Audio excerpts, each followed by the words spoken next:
Hey, y'all. Welcome to Shades of Brown, the podcast that discusses the ever-evolving and sometimes contradicting thoughts of a Black millennial.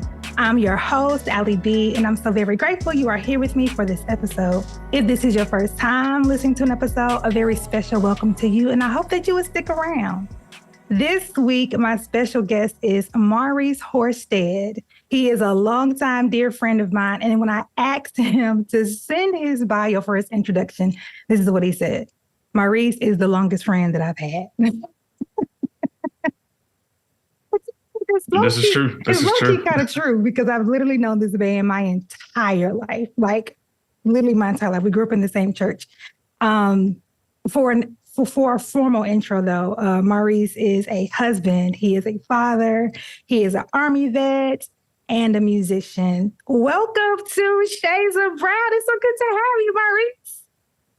I am happy to be here. Of course, I always tune in, but it's good to be a member of the community, to be able to, deposit some jewels if I can, and be able to help share the wisdom. Come on.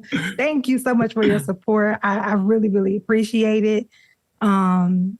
It means a ton to me. And I know you be watching like the full episodes because you be saying stuff that's like in the middle of an episode. I'm like, okay.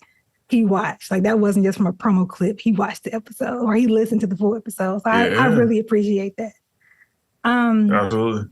Before we start unpacking all things, let's get into this first segment, Shades of Dating. Okay, so Maurice, you are married, but I'm quite certain you have plenty of good, juicy dating stories that predate being married to your amazing wife. So tell us, this is the segment where me and my guests, we just share ridiculous dating stories that further confirm the dating pool. It got some stuff in it. You know what I'm saying? Maybe some toxic chemicals, maybe some pee in it. So Maurice, tell us one of your dating stories. I have so many. Firstly, I'll share a very early one. I was 18.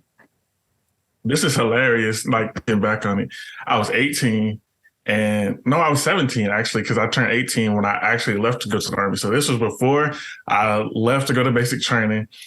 Me and this girl, you know how we grew up in church, but like most of our relationships were distant because we didn't date the same girl in the same church. We dated somebody who was distant. So I dated this girl. I'll keep her unnamed in the story, but she lived far away. We had negotiated her coming down, and we were going to go to the movies and go out to dinner.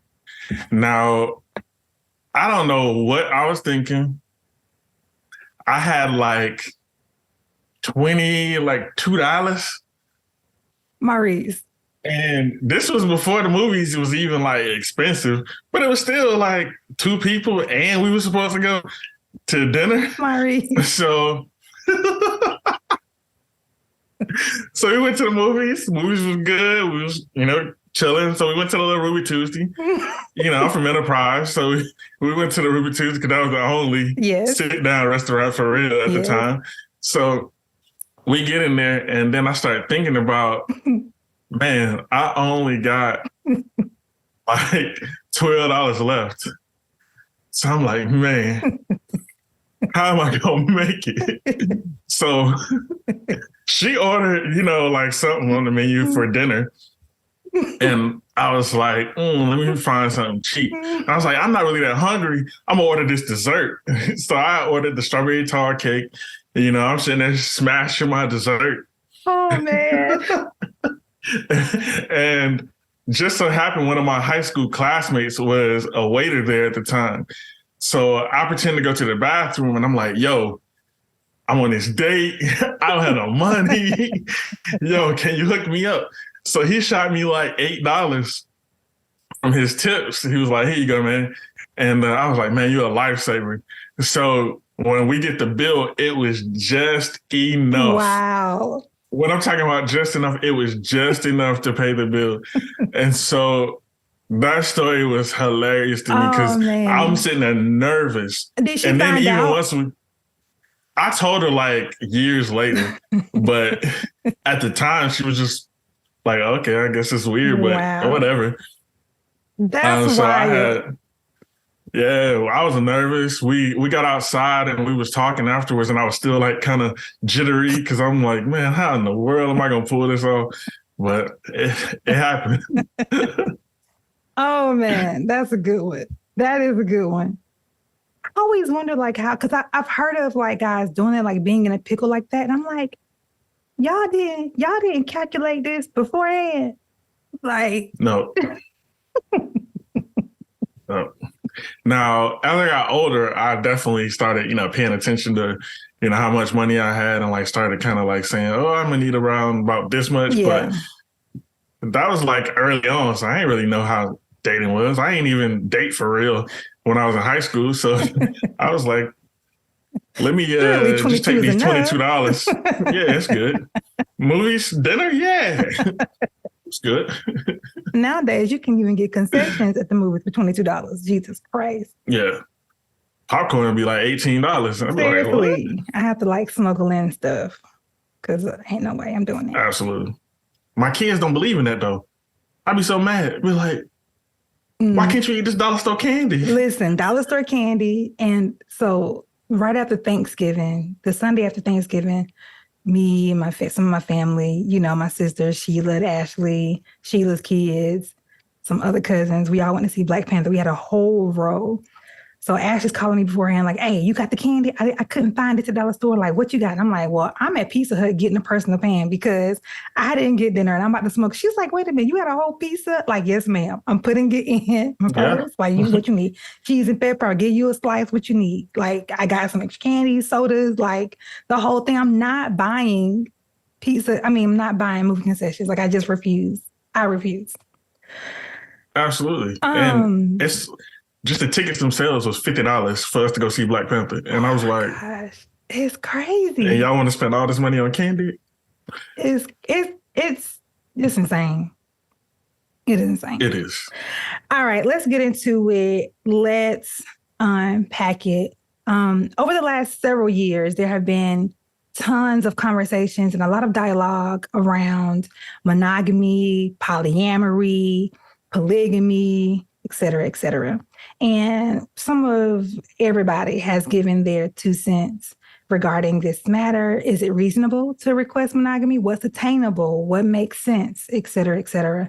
And I personally know where I stand, but I do want to have this conversation because I think that just in many things, we go along with what we've been conditioned to believe. We go along with what we've been programmed to think is the right thing, instead of taking the time to analyze our beliefs, to dissect them, to figure out what works for us and figure out, do I even believe in this thing, whatever it is?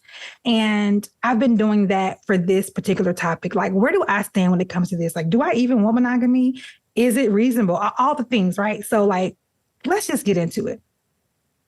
Clearly, as I say that you are a husband and you are married to one woman, so we can make some assumptions, right, about where you stand. But I still do want you to like unpack this with me. So like, where do you think this even came from? Like, when did monogamy become the standard for romantic relationships?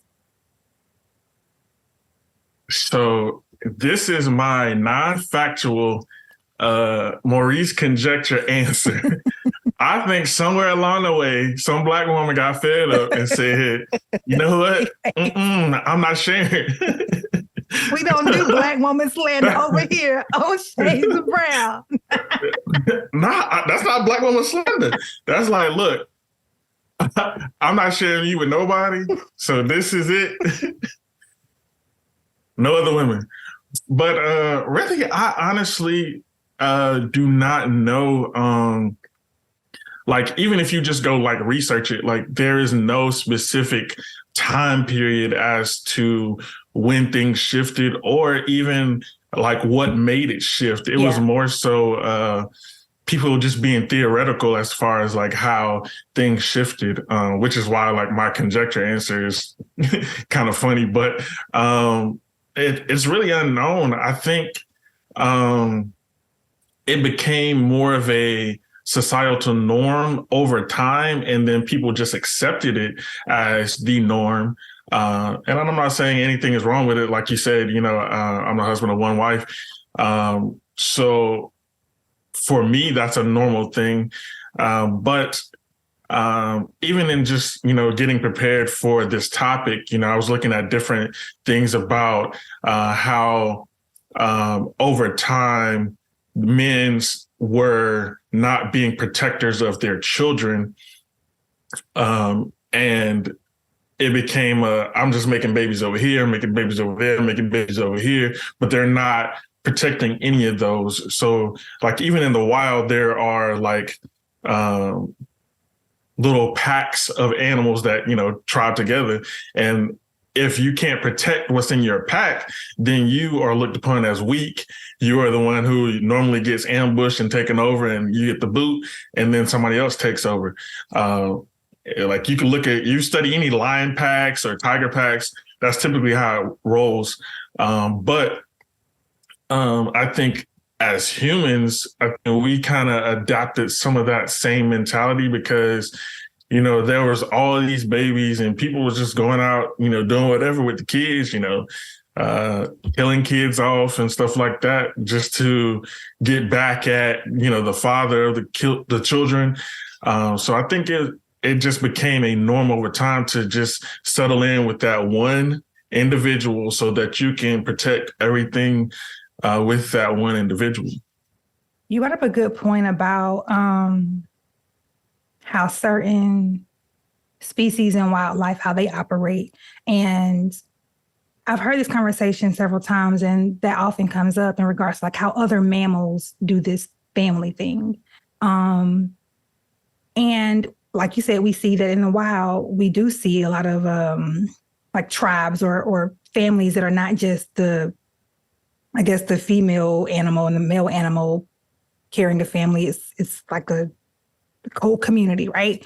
With that, do you believe that monogamy comes naturally for humans? Like, do you think that it's something that innately we just are, like we should be monogamous by nature?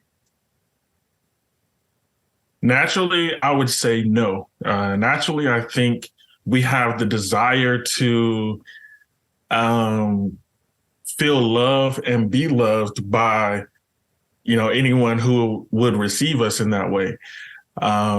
Even in our friendships, our companionships, relationships, everything, like you choose the people who you can receive back from. You're not just randomly out saying, this is my friend, and this person never pours anything back into you, unless you're delusional, but that's a whole different case. But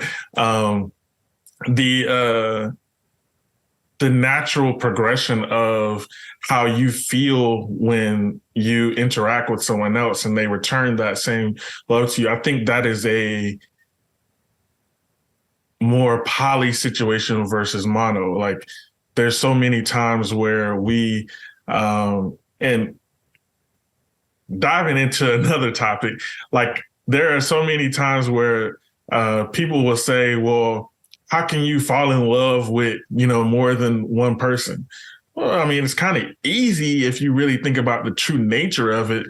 But there are parameters that can kind of like shift that. And, you can get real technical on, the definition of love and things of that nature. But I think we innately do not have a monogamous feel or culture. Yeah, I would agree with that. I would agree that monogamy isn't natural for humans. And we see that, like you said, in pretty much every relationship we have, except our romantic ones, we have multiple parents. Even if, we don't have a relationship with both parents, we do have two parents, right? And some of us have even more, right? Step parents or however the case may be. And we have the ability to hold space for these people who hold the same position, the same title in our lives, right? Yet we have the ability to love them equally without my love for one taking love away from the other. I have multiple siblings, right? And I have the ability to hold space and love each of them equally. Same with friends, children, you're a parent, right? You have more than one child. And I'm sure you can speak to how you love them all with all of you, right? Like it isn't like you're just giving each of them a separate piece. It's like, no, I have the ability to give this one person like as like equal amounts of me in whatever capacity that is. So yeah, again, by nature, I don't think we are monogamous people, but I do think this is what has shaped my belief, though, and what I've and specifically regarding marriage, I have come to the belief that no, though I don't believe we're monogamous by nature, I think that's why marriage is so beautiful and it's a covenant, is because it reflects something that is higher than human nature. It reflects something that is supernatural. And for those of us who are believers, we believe that marriage is the ultimate reflection of Christ's love for the church. So if I come into a covenant with a partner, in marriage, I'm choosing to reflect the ultimate sacrifice and reflect the ultimate love, which was Christ coming, dying for and saving the church, the world, for those, of course, who believe, right? So in that way, it's like, oh, okay, so cool. I'm choosing to deny nature for the sake of something that goes beyond nature, something that's supernatural. And I hope that makes sense to my listeners. Like, I'm not saying that I don't agree with monogamy. I'm just saying that I don't believe it's natural. Like, because I have the ability to love so many people, with an intense capacity, but it's different, right? So, yeah. Ultimately, I just it totally makes sense. Oh yeah, I'm sorry to interrupt, no, but go ahead. It totally makes sense in how you explained it, because we have the ability to pour out in multiple ways to different people, and the thing about love is that each person receives love differently. So it's not like you're always pouring out in the same manner to each person. And like you said, the beautiful thing about marriage is that it's a choice.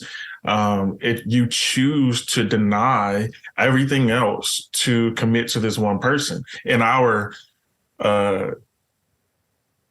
identification of marriage in this society and in our beliefs, we believe, one person we're married to, we choose to deny everything else. And I think that is the true beauty in marital relationships, because you're allowing yourself to express the love that you could naturally pour out in other places to pour into one person, and to continue to choose that person, even when your love doesn't necessarily say, I still love this person. Yeah. So that to me is true beauty. Yeah, it is. So tell me this then, because this is my conflict, right? Like, I'm a believer. I subscribe to what, the Bible says about marriage, right? And I desire marriage. I want to be married one day to one man, right? And I believe that it takes Holy Ghost power to succeed in a union like that. But we're not always filled with the Holy Spirit. We're not always operating, at our best self. Sometimes, we ain't been praying how we're supposed to be praying. We're not, submitted or surrendered though we're supposed to be surrendered, right?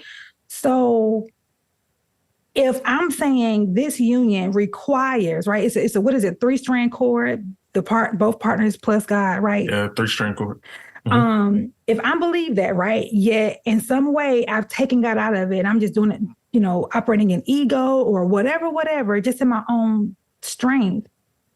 Is it possible to succeed in that union without that? I guess what I'm asking is it even reasonable to expect that my partner or even myself would be successful in monogamy without God being involved? Like, is it even reasonable? Like, should I just expect infidelity? Like, should I just expect that that's gonna happen, considering that we're human? Perfection doesn't exist. Like, you get what I'm saying? I absolutely understand. First of all, you better not accept no infidelity. We ain't playing that. But, there are so many situations in which it happens. There's so many untalked about stories. There's so many you grow up and you find out this person got a child over there and you're like, what? Well, how did that happen? They've been married for 25 years. You 22, what? It happens all the time. But the one thing that I would say about marriage is that is not something that you should expect to happen. It does happen in cases, but it's not something that you should expect to happen. And then also, going back to your statement about the 3-strand cord, I'm going to try to unpack it as best as I can. The way there are successful marriages that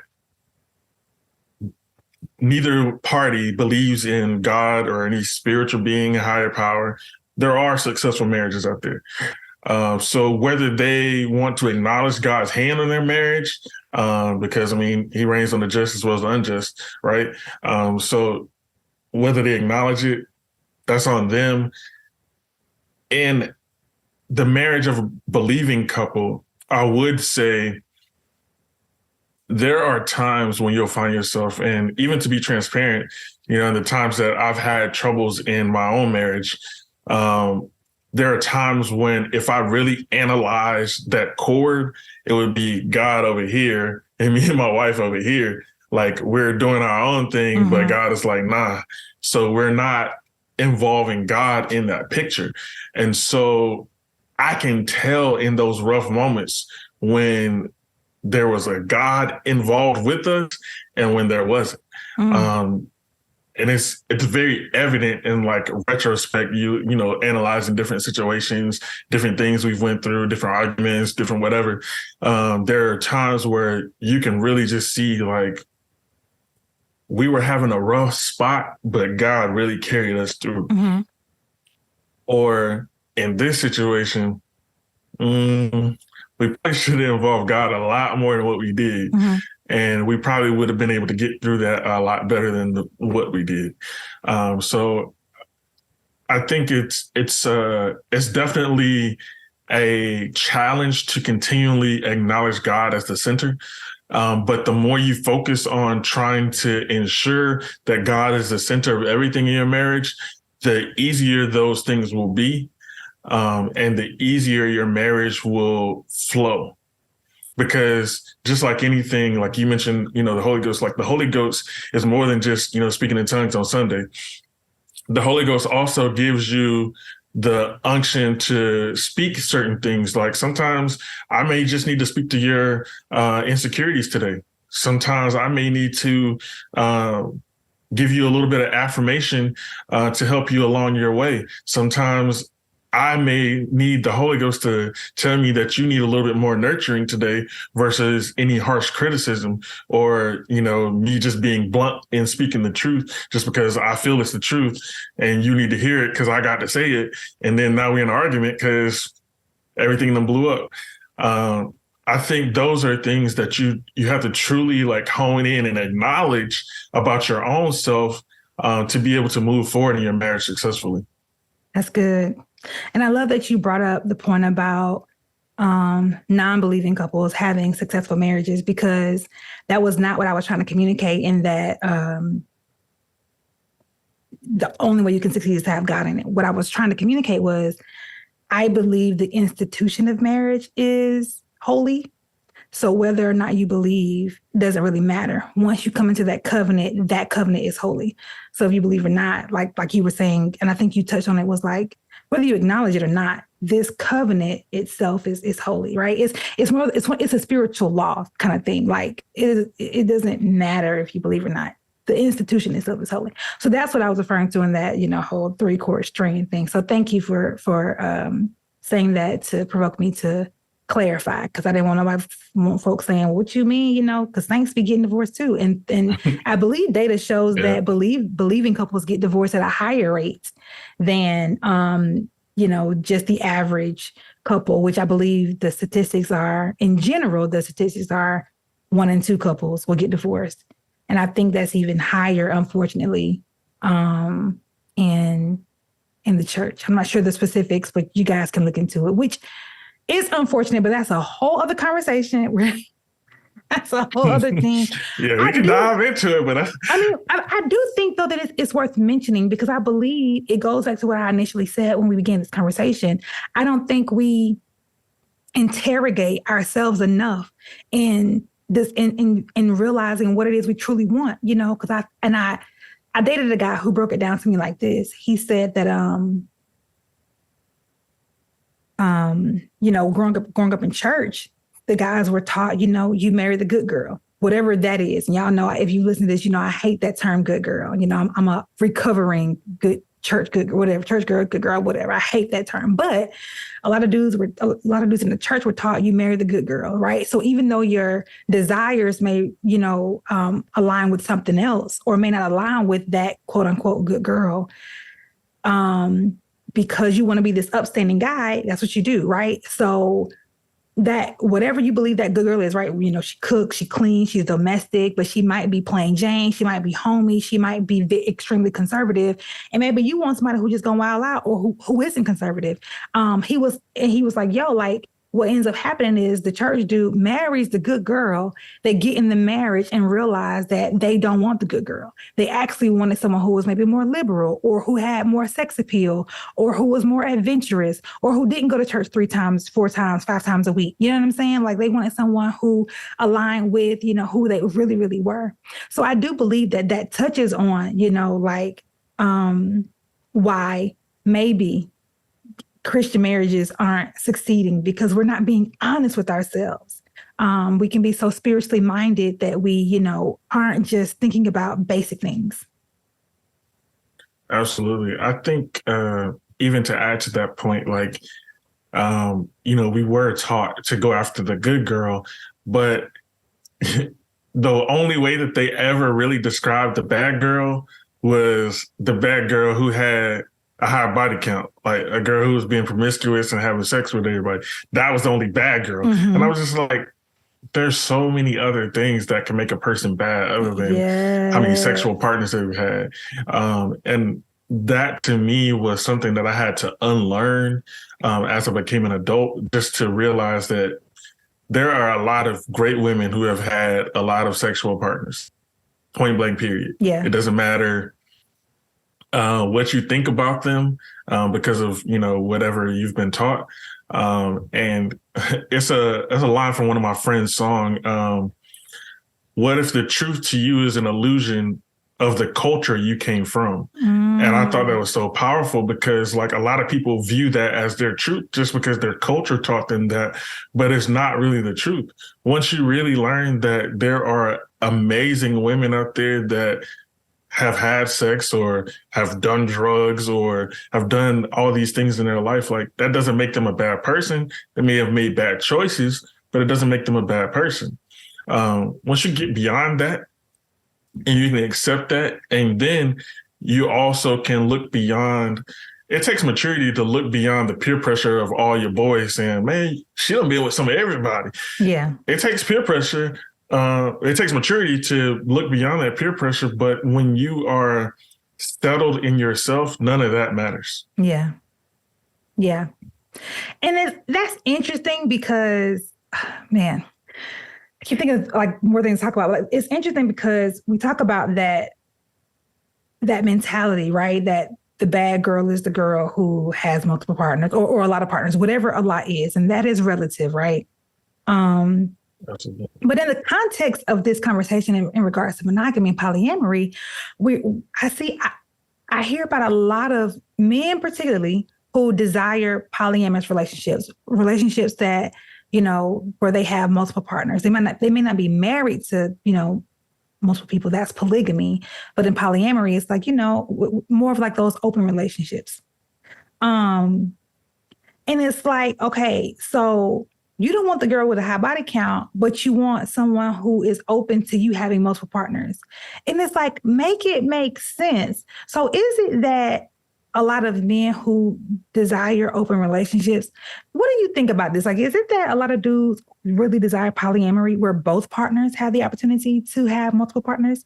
Or is it that men out here just really wanting a bunch of women and they're not able to like to take that in return? Like if it was vice versa and if she has multiple men, like, what do you think about that? I think it's both and. I think there are men who really desire to just have open relationships where, you know, their woman can have other people, they can have other people. And I think there are men who say that they want that, but they really are just living out that whole childhood fantasy of being with more than one woman. And I don't even know how that even started, like how that became every young boy's dream to, you know, have sex with more than one woman, you know, have threesomes, whatever.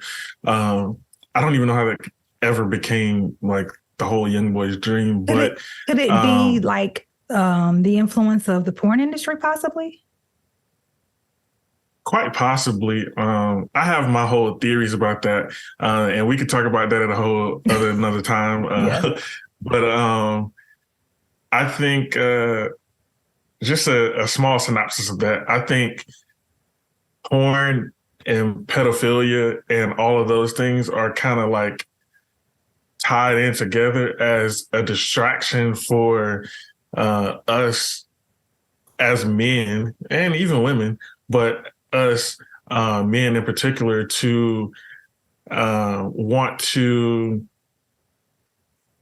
live out this whole fantasy in our minds. And the only way that I am tying pedophilia in with that is because generally that starts when we're children.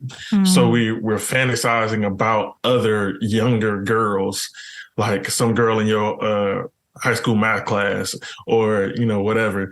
And then it turns into, you know, full on porn. Cause like, even when there's a certain age bracket where like older women don't mean anything to you. You don't care nothing about them older women because you obsessed with these young girls. But then there's a shift where it's like that maturity kicks in and now you only want older women. Mm-hmm. And so I think all of that whole porn industry and all of that being even more accessible now than even when I was a child, is allowing culture and society to like paint this picture of just be openly sexual, openly free. When going back to the question you asked about the men and what they really want, I think it's some of them living out fantasies of what they saw in some, you know, porn video, or even just being tied to an immature mindset of not really wanting to commit to one person and be committed in that one relationship. Like you said, like you're having to deny your nature to want to be with one person. So it takes maturity and being committed to do that. If you don't want a commitment, it's easy to have all these women. Yeah. And let me go on record, you know, I'm clear about, you know, what I desire, which is monogamy, right? Because like you said again, I'm a Black woman who don't want to share. Okay. I ain't trying to share, at least unintentionally. I have unintentionally shared, but I won't do it on purpose. Okay. But I get it though. Like I get how, because all of us have a selfish nature. We all want our desires to be met. We are not naturally self-sacrificing. We're not naturally these, I mean, the Bible talks about how like our heart is deceitful. Like we're not, anything good about us is because of Christ. You know what I'm saying? Like there ain't nothing, human nature isn't good. I'm trying to say it in a way where I don't want to sound like super religious, but like people are good, but that's because of Jesus. So yeah. But I understand how this works though, because even with my friendships, like most of our friendships are polyamorous. None of us have just one friend. And if you have just one friend, maybe seek out more friendships, you know, like you only need a good solid 2 or 3. But you know, you can have more than one friend. And I have friends, right? Like some, it's like, okay, I know this is my travel friend, right? Or others, it's like, okay, this is my friend. We're gonna go to conferences and church. Another friend, okay, this is my, like let's hang out, let's go dance, let's go, this is my adventurous friend. And there are some who, they cross those lines, but I've learned that it is unfair to expect, like you were saying earlier about the whole pouring into people. It's unfair to expect one friend to pour into me in all the ways I need to be fulfilled, right? So I align myself within my friendships where it's like, I know that I can go to this friend about this, right? Or like I have one friend who she loves the outdoors. And she knows I'm not that person. So when she's ready to go hiking or, go explore nature, she's probably not calling me unless it's a beach trip. She's probably not calling me because she already know I'm going to be lagging behind. I'm going to be tired. I'm going to be irritated because it's bugs. I'm hot. I'm sweating. That ain't my zhuzh. I don't like all of that. Like I can do it, but it's not going to be the same excitement, right? So she already knows, all right, well, maybe after I'm done hiking, we can go get brunch. How about that? You know what I'm saying? So I understand people's desire to have polyamorous romantic relationships because one person can't fulfill all our needs. However, I think it was beautiful when you talked about like the power of choice. Like we make a decision. Like it boils down to choice. And I think even though I go back and forth with, like, man, should I just expect infidelity? Like, is this going to just happen? I think it does boil down to choice. Like you have a decision to make and none of us have to be overpowered by our emotions or our desires or whatever. Like we can choose. We can just choose. Absolutely. Just to add even into what you were saying there about, the relationships we had, like even going back to, I don't like to say my player days. I'm gonna call them my hoe days. Like when I was being a hoe. Everyone needs a hoe phase, okay? Like get it out your system, so it don't show up in marriage. But going back to those days, I used to follow a method that I called my starting five, right? I always had a starting five. Not a starting five, Maurice. Yeah, I always had a starting five, and I had a couple other subs that was, on the sidelines that would be ready just in case I need to, let somebody sit on the bench for a little while. But the one thing about them, going back to your point, was that each one of them had a different benefit. And that's how I decided my starting five. Mm-hmm. Like, it wasn't just, I'm just out here having sex with all these girls. Like, I chose you because you can cook really good. So I know I can always come to your house to get some food. Or this one, she had a little bit of wherewithal. So anytime I go over to her crib, I know I'm getting a little bit of money when I leave. Or this one, I know she ain't gonna want to do nothing extravagant. She ain't gonna want to send no money. She just want to stay at home and we watch some Netflix and we cool. Or this one that loves to do all the, extravagant stuff. So me and her can go out on the town, have a, nice night and, do all this stuff. So it was just like, I kept my starting five based on that. And I rotated in and out, all according to this simple principle of what I can get from each of you differently. Yeah. And I think that fed more into the natural nature of who we are. Just because. Just selfish. Yeah, because it really allowed me to be able to express myself and keep all these things flowing. And I never even lied to them about, whether I was with somebody else. It was, you knew that I was with somebody else, but when I'm with you, you feel special. You feel like you're the only one. So you're good. All right, cool. Now let me leave here. You know what I'm about to go do when I leave here. So I'll see you later. You're going to get your turn on Tuesday, like you always do. And then we can keep this going. This episode is sponsored by the brand new book, Bye Bye Burnout, written by Nikita Lawrence. Nikita is an international speaker, best-selling author, HR leader, and executive coach, mentoring corporate women to rise, accelerate their purpose, and successfully navigate their careers in and outside of corporate America. Nikita helps women dismantle the negative patterns that have been keeping them stuck, exhausted, unsure of themselves and their worth using a simple framework.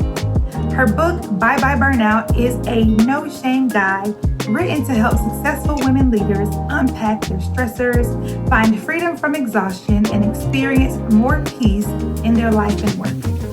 This book is not a replacement for medical advice, but is a trusted companion to your medical provider's recommended treatment or recovery plan. Bye Bye Burnout is a must-read for women, moms, wives, sisters, co-workers, and friends going through a season of hardship or transition who want peace and need to silence the outside noise to hear from the small, still voice inside. Purchase your copy at www.wakeupyourgift.com and save 10% using the code Shades of Brown. Learn more about Nikita's work at nikitalawrence.com. And I've got my copy right here, and y'all, I've really been enjoying it. It allows me to decompress. She has some stuff in here. One, the content is just really, really good. And before each chapter, there's this affirmation or phrase where I can like color in, you know? So I've been like coloring in stuff, and it's really been relaxing along with reading such good content. So good that I've gone and bought her other book. So I'm waiting for that to arrive as well. And yeah, this is really, really good, guys. So again, you can purchase your copy and save 10% using the code Shades of Brown. Thank you to our sponsor. Back to the show. I'll see you later. You're going to get your turn on Tuesday, like you always do. And then we can keep this going. And honestly, that felt more natural. However, going back to, you brought in the Holy Spirit and how the Holy Spirit affects you, like it would always war against my spirit. Always. Because even, it's no secret that I'm on my second marriage. I hope, nobody's shocked by that, but it's no secret. But even in my first marriage, when I was cheating, I take full responsibility. I was the person cheating. I was being a dirtbag, whatever. But even in all of that, it was enjoyable while I was cheating. Mm-hmm. It was enjoyable while I was out doing whatever with all these different women. However, there was always the warring in my spirit. I never slept good at night. I never had any like at ease feelings, never like true peace where I wasn't worried about anything. So it was me enjoying all these moments and having all of this fun with all these different women, but I was still not at peace. It wasn't until going back to choice, it wasn't until I made up in my mind when I met my current wife that I wasn't going to cheat anymore. Like I literally, before my current wife, I literally cheated on every woman I ever been with in my past. Wow. And I've been pretty open about that, so this is not a shocker to anybody. I've cheated on every woman in my past. So when I met my current wife, I made the choice that I was not living that life anymore. Yeah. I was like, that was it. I'm done. I'm not going down that road anymore. And so for me, that was true peace. That was when I began to actually understand that, all right, you don't need all these different women to fulfill you in any type of way. You don't need all these women to, satisfy you. You can really make the choice and then allow God to intercede, and you can be fulfilled with one person. Wow. That's interesting that you say that. Because you would think, right? Like you're doing what comes natural to you. So you should be, experiencing peace. And you're just like, no, wow. I think that's powerful because it just speaks to like the whole supernatural, right? It's like it's always calling us to come higher, Wow. Thank God for grace. And we pray for those women, amazing grace. Pray for those women. We pray their hearts have been restored, that they have found amazing, fulfilling relationships. Because you Yeah, just I out hope here. so. And I'm like, wait, was the whole phase during the first marriage? I'm like, wait a minute. It was before and during. So yeah. Yeah. Jesus, Maurice. I mean, Y'all, Maurice, see, I'm gonna tell Maurice. Maurice was one of our musicians growing up in our church. And so he played the saxophone. These musicians out here, they be on their. now you're trying to blame musicians. See? No. They had nothing to do with that saxophone. Oh man, dang, Maurice, I never do. Yeah, a lot of people didn't really know because I wasn't really like open about it, of course. And then like when I went through my first divorce, it was I'll never forget. She actually came to me and she was like, "Look, I know you're doing all this other stuff, but if you tell me that you will quit, then we can move past that." And I looked her dead in her face and was like, "Well, I'm not going to stop." Yeah, I did. And like thinking back on that, I was like, man, like the trauma that just that simple statement caused was probably intense. So I just didn't want to. I was choosing to just be who I wanted to be and do what I wanted to do. And in the end, I still had no peace. I had none whatsoever. And that warned the spirit. It was crazy. And it actually, crazy enough, I warned one of my friends about the same thing. I was like, look, what you're walking into, because y'all say men don't ever, talk to their homeboys and get them in line. I was talking to my homeboy, like, look, that texting conversation that you having is going to go a little further than that soon, because she's going to be wanting more. And then it'll slowly just creep up on you. And then you're going to start, keep seeing how far you can go. Mm-hmm. That's the temptation. Well, how far can I really go? Mm-hmm. All right, well, I cut myself off there. I'm good. All right, then the next time, oh, how far can I go? And then eventually you just out there and then you're like, what? And so once you're out there, you don't want to turn back. Yeah. And I kept warning him, like, look, don't do it. And sure enough, he fell for it.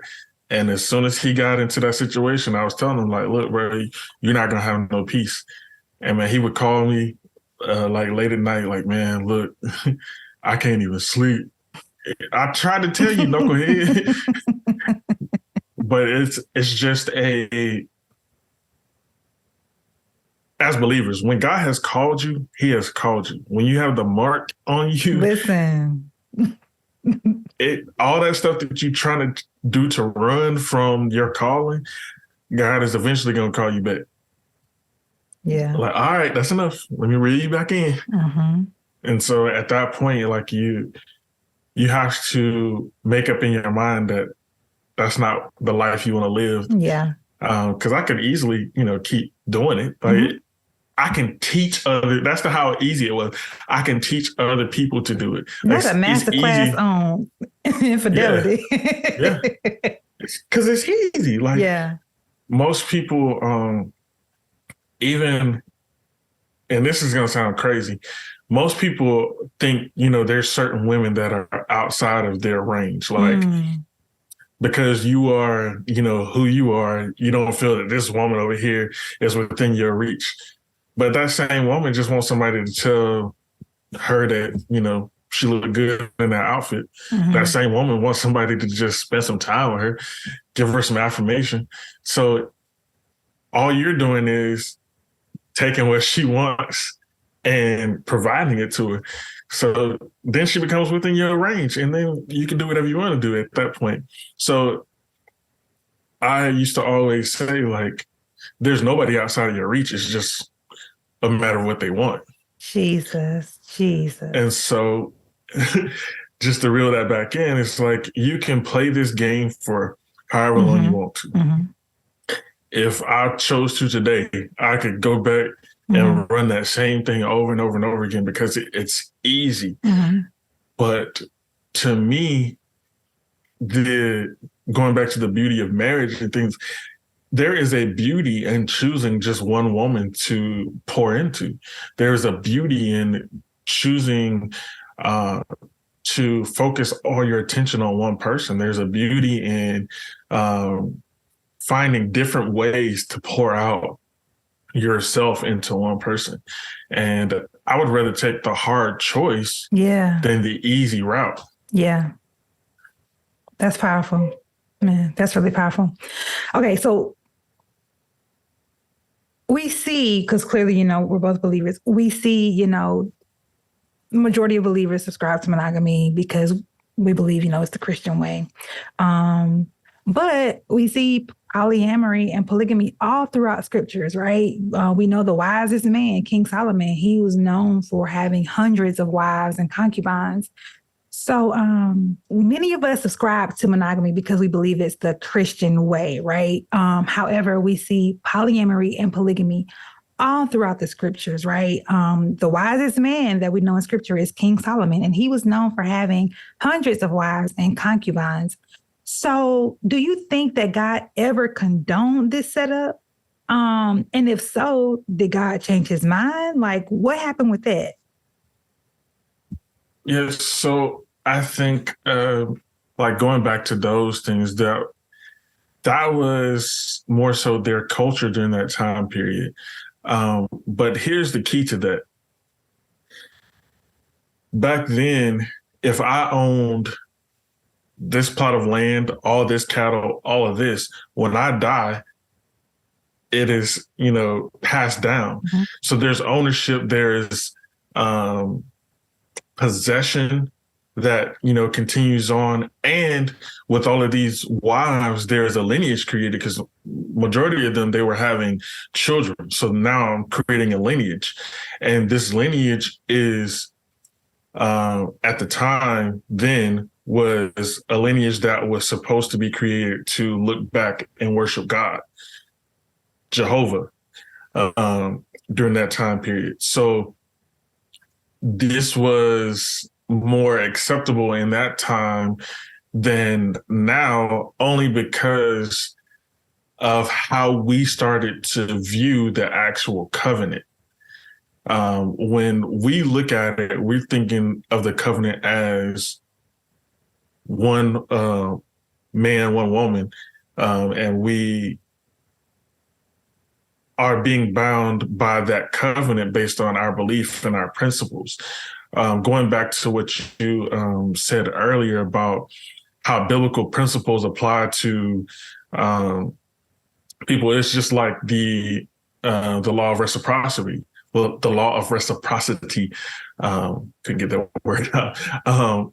You give, it's going to come back. It's just a principle. The sowing and receiving, like that, is just a principle. Mm-hmm. And I think even in the covenant of marriage, it's a principle. God honors that covenant. So over time, what also happened in the shift was that we started trying to add legality to morality. Mm-hmm. And so that covers things even like, Roe versus Wade, the whole abortion thing. Like, we started trying to legalize things based on a moral principle. And so then it became the standard. Mm. It became what we accepted. So God being God, he sees the covenant, he honors the covenant that is established and not necessarily how it was when, he created time back then. Mm-hmm. It's more of how we are, I'm trying to say it in a way that doesn't sound crazy. The way that we establish the belief in the covenant now. And that's what he is honoring. Mm. Okay. I think I feel what you're saying. Like, I think I get that. Yeah, that makes sense to me. It's just like, and this can really go down a rabbit hole. It just don't be sitting right with me because as a woman, it's like so much of this goes back to misogyny. And the patriarchy, right? Like so much of it is rooted in that. And it's why a lot of times when this conversation comes up, it's like we're missing the bigger picture though, because if this thing was flipped, and women were empowered or were seen as the empowered individuals as they are, as we are, I don't know that this conversation will be the same. Because women have legacies too, right? And I get that in our culture, we do, like the woman takes on the man's name, right? His name is the one that carries and yada, yada, yada. I get it. But like women can be creating families and passing down things too and having multiple men too. But it just seems to focus so much on the man's goal and his ambition to do whatever, right? So we can look at in today's culture, Nick Cannon would be, our example of this, right? It's like you're making babies here and there and here and there. And I remember, and of course, everyone knows, including the women he's with, everyone knows that he is this open man who isn't really trying to, settle down and marry since Mariah Carey, right? But I remember listening to one of his child's mothers. She was interviewed on a podcast. And listening to this girl, my heart broke for her because, again, right, she's choosing, this sort of relationship, right? So I'm cool with that, right? Because for me, it's like, hey, if both parties have the opportunity to choose this, I'm on with it. Just don't lie to me. You know what I'm saying? Let's all make sure that we have, an understanding and we're on the same page. But as I began to listen to her, I'm like, you don't want this for real. Like, I forget which mother it was. I'm not sure which one in the lineup, but I know that she's one who has multiple children by him. And she even said, like, I know that, like, eventually, I'll get married to somebody and settle down. Like, I know Nick Cannon isn't it for me. So it's like, wait, so you do want monogamy, but you are out here in this for, I don't know. It's just like, what I ultimately want us to do is, one, destroy oppressive systems that do not honor both men, women, and whoever else, non-binary, all the people. And two, I want us to be honest about what we really want and be honest. Because for someone like me who honestly struggles in believing that a man will honor monogamy. Like I have to choose to believe that exists, and then I'm align myself and my beliefs with that, right? And not settle for anything less, regardless of my doubts. I know that what I want exists, right? So be honest about that. And if you truly want polyamory, go find that. If you truly want polyandry, polygamy, whatever all the other polys are, if you truly want that, if that is your heart's desire, go do that and live your best life with all the people. Just be safe and all the things, right? But I want us to really investigate our true desire. Is it that we just truly doubt that monogamy is possible? Is it that we're too selfish to deny ourselves and honor God and what, I believe he's established as, a beautiful covenant?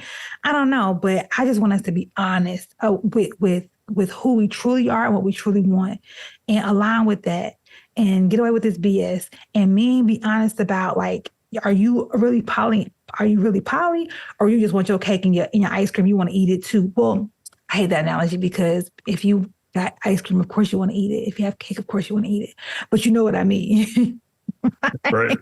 I think, like going down that trail, I think there's definitely a lot of misogynistic practices that have over time stayed in place. Just looking at the Bible is one big Jewish wedding.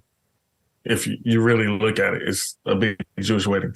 But in that, the culture during that time period didn't give voice to women truly. Although you see pockets of women rebelling against what the culture was at the time.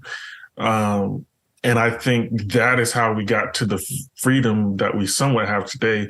I still don't think women have their equal voice or part. And, I definitely try to do my best to level those playing grounds. But I think that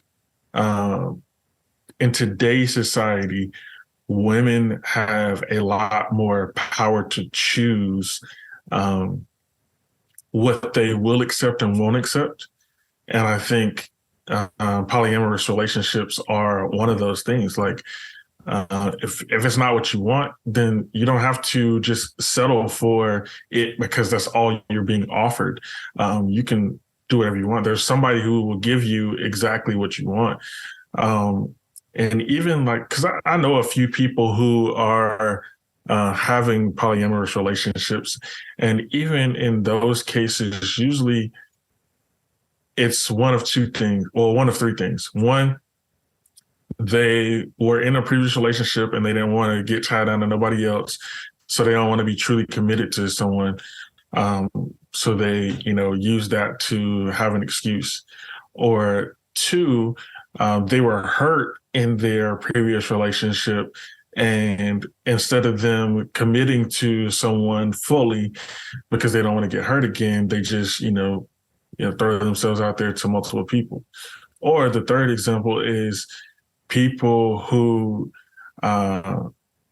just do not want commitment at all, and they are afraid of commitment, or they're running from it, and so they, choose to be with multiple people.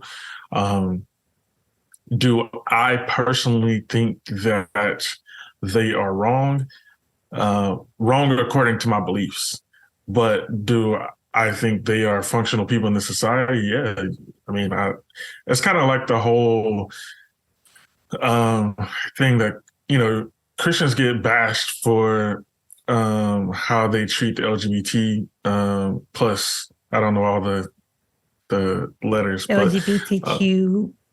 IA, yeah, all that. I don't know all the letters, so if listeners, please excuse me. But Christians get bashed for how we treat them, but it's not necessarily. I think there's that fine line of knowing, and this applies to the polyamorous relationships. It's the fine line of knowing how to believe what you believe and still love someone for the person they are. Mm-hmm. And so I don't believe that they're right, but I acknowledge that, they're a person and I love them just the same. And I hope that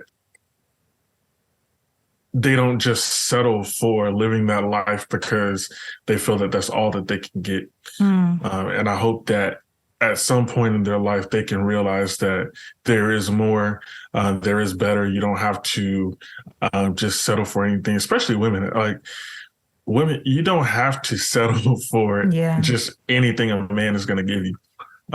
You are so valuable.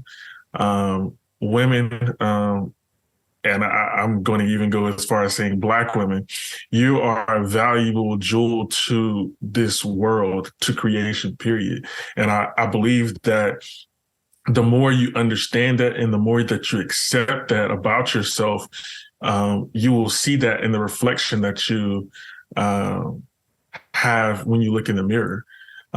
Even, as Christians, we always spout the whole Proverbs 31 woman thing, which is so crazy because really that's Jesus talking about the church, but whatever.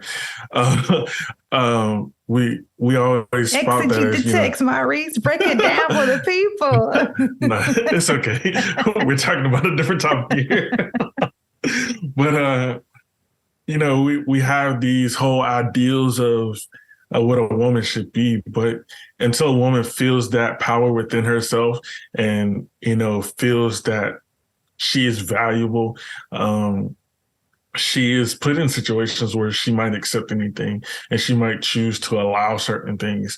But it is my hope, even you, like, Britt, I love you, but I hope that you know that you don't have to accept anything. Like, you are enough, regardless of what your resume says, regardless of what anybody has said about you based on the choices that you made in your past. You are enough.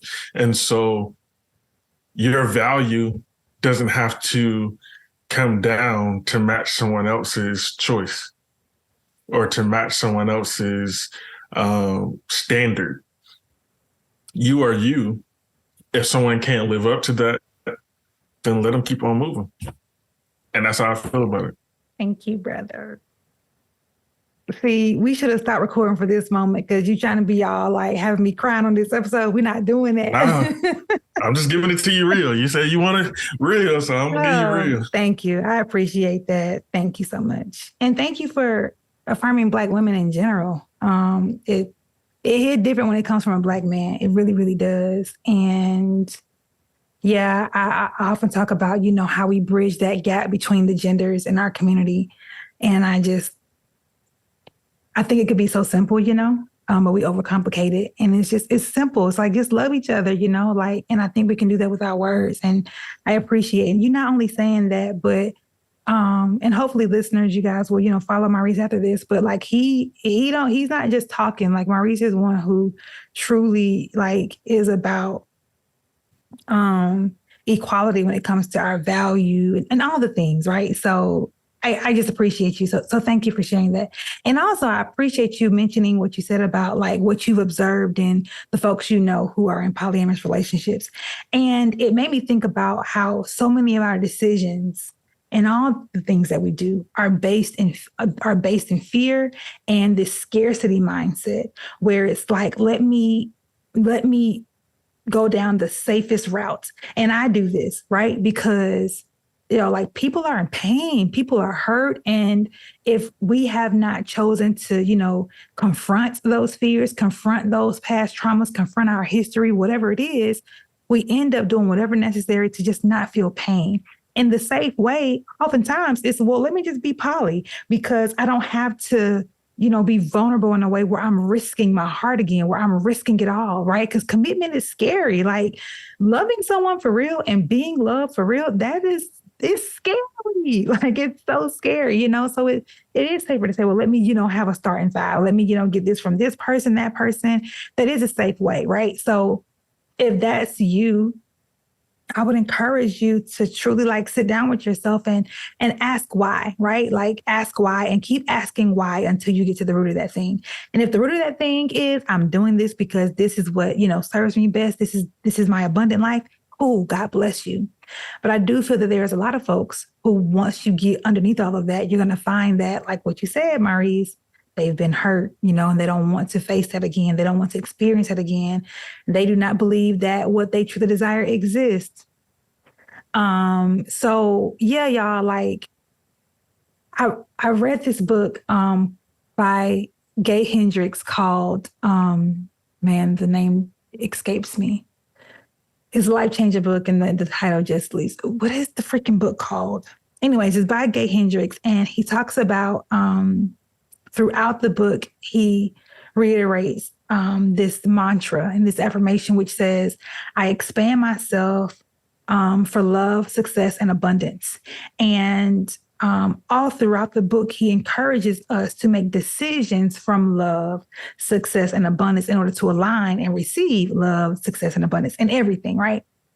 And oftentimes we do the exact opposite. We're operating from fear, which is the opposite of love, right? Or one opposite of love, operating from fear and lack. Fear and lack drive so many of our decisions. And when it comes to romantic relationships, I think the same thing, fear and lack, because I'm a Black woman and we have to be real about it, right? There's a lot of the Black women who are pro polyamory. The conversation is we have to be honest, hey, in order for Black families to thrive, we need to come together, multiple women with, a few men, whatever, in order for our families to thrive. And we need to build communities and all of these things, right? And it goes back to, Eastern cultures and West African cultures and all the things like that, right? And in our context, we have to think about it, right? There's a lot of Black men locked up because of systemic oppression. It's a lot of, there are so many, I don't want to get into other factors, but there are so many factors that make it appear that the availability for single Black men is very slim. My own personal experience aligns with that belief that the availability of single Black men is very slim. I'll talk to you about this. You know what I'm saying? So again, so many of our decisions come from fear and lack.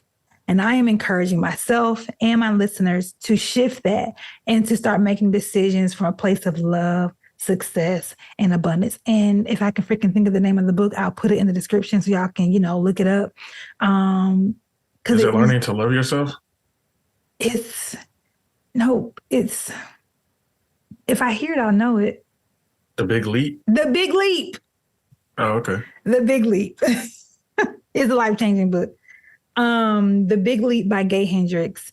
And yeah, y'all, I just encourage y'all to even say that, right? I expand myself for love, success, and abundance. And trusting yourself to know that, and I'm talking to myself too, to know that when we do come up against new situations that trigger old pain and that trigger old traumas and whatever, we are strong enough and capable to overcome that. We're not starting from scratch when we encounter new challenges. We're not starting from scratch. We have our history with us to deal with these new challenges in a wiser way, in a quicker way, in a more efficient way, in a way that keeps us well and keeps us whole. So let's not be afraid.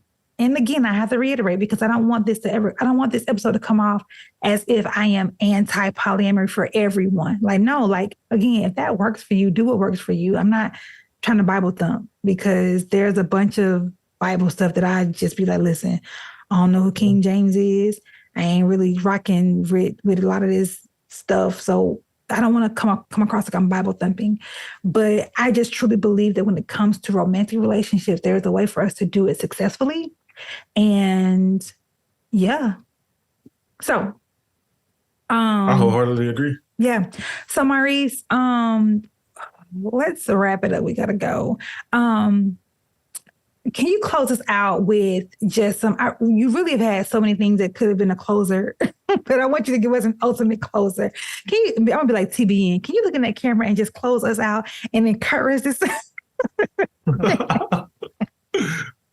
Somebody is watching right now and someone needs to be encouraged for real though.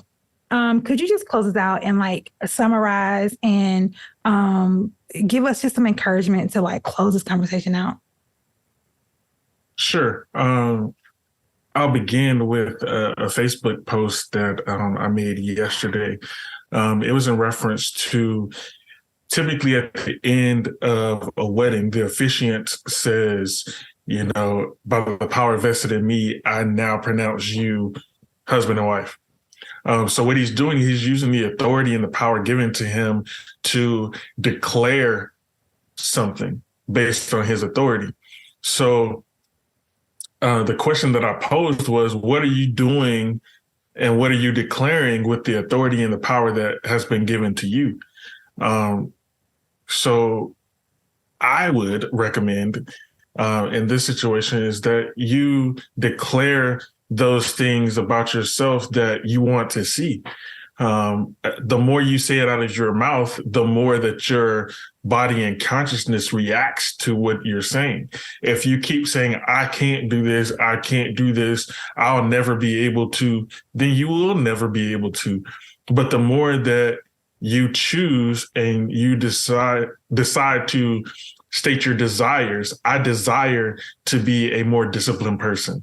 I desire to be skinnier. I desire to be an on-time person. And that's just small examples, but those are things that you can use to begin a cycle.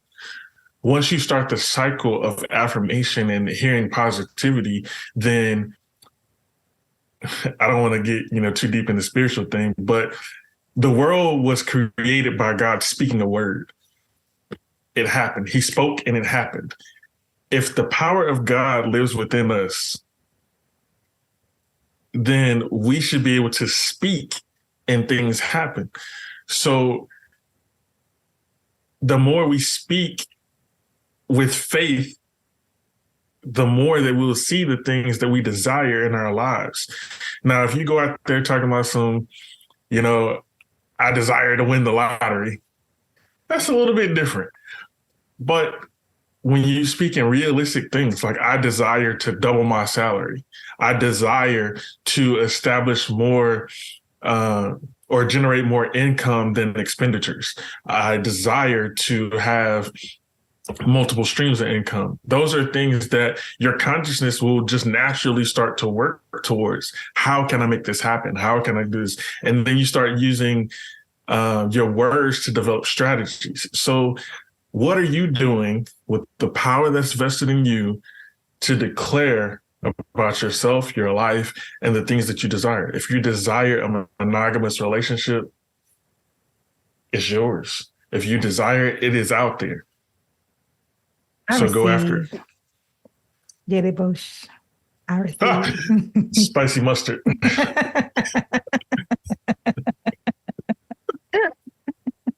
That's good. That's so good, man. That's so good. I cannot get away from this faith thing. Like in the last 2 weeks, God has just been like drilling it. Like, get your faith up, bro. Like, stand up. Like, we is not out here on no punk stuff. Stand up in your faith, girl. Like, you know better. Absolutely. Change your words, change your language, change your thoughts, renew your mind. What you want, you can have it. If you say it, you can have it. And I've been challenging myself to the very thing. And just in the past couple of weeks, you know, I have a whole little folder just for like dating and relationship stuff in my phone, affirmations, experiences, lessons learned, things like that. What I want, what I'm looking for, my list. And one small thing I did recently was I went into my list, which the list, of course, is what I want in my future mate. And I changed everything from I want to I will, right? Like I want him to be, and I'm like, no, he will be. Like, or I want to have, like, no, I will have, he will be this, he will be that. Because like you just said, he exists, and we serve an abundant God who has come so that we might have life and life more abundantly, and one that we enjoy, one that where we can experience peace and joy and all the things. And we can see that in our relationships too. So thank you so much for your insight. Like, I didn't know it was going to be this spiritual, but I think it was very necessary. Even if it was just for me, like, this helped me. So thank you so much. Let's get into brownie points. This is a segment that is set aside for us to celebrate ourselves for a recent victory, whether it's big or small. So Maurice, what are you giving yourself brownie points for? So I will give myself brownie points because although I'm telling you all this stuff today, I had to apply all this stuff to my same life. So I have recently started changing my affirmations from I want to I desire. I don't know why that little shift in words makes such a big difference, but it does for me. And so even in the past couple of weeks, I have been more conscious of just stating those things out loud. And so just being disciplined enough to actually lock that in, I'm giving myself some brownie points for it. I love that. That's wonderful. Come on, Black men with affirmations. Yes. Maurice, when you start in your community, like Black men need what you got to offer. They really, really do. That's a sidebar conversation. We can talk about that later because you checking me, but yeah. Okay. I had an answer to that, but we can talk later. Okay. I'm giving myself brownie points for y'all. Today, I tried a new recipe. I've never had or made stuffed bell peppers, but my dad has been talking about them for some months now. He just kept mentioning. I'm like, maybe that's his way of asking me to make them. So today I did, and first of all, it came out bomb. Okay, so give myself brownie points for trying a new recipe.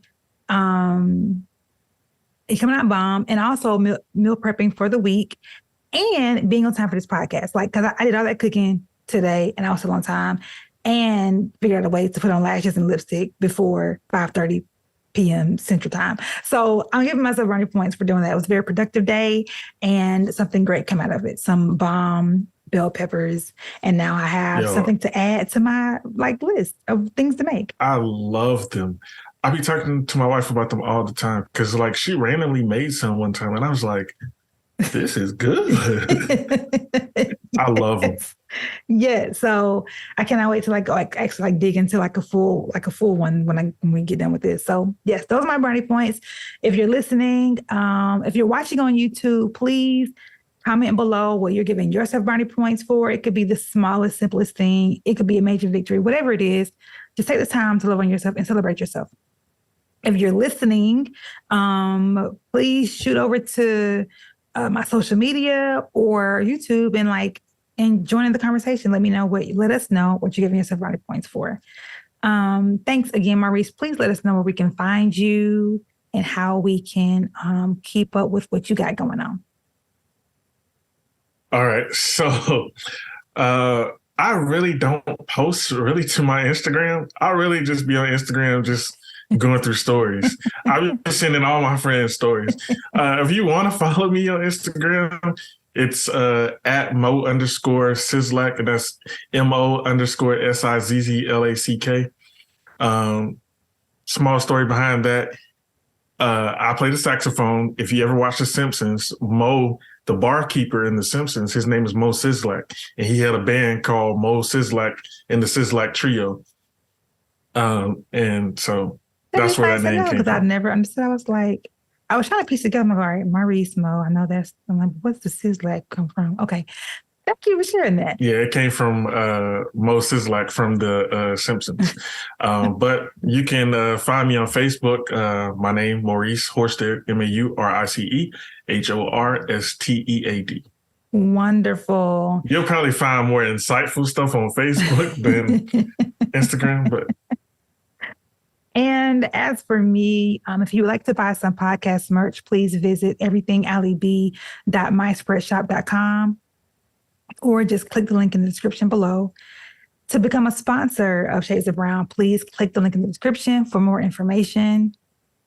If you want to start a podcast yourself, but you're just not sure where to start, I would love to help you. So please click the link in the description to schedule a free consultation.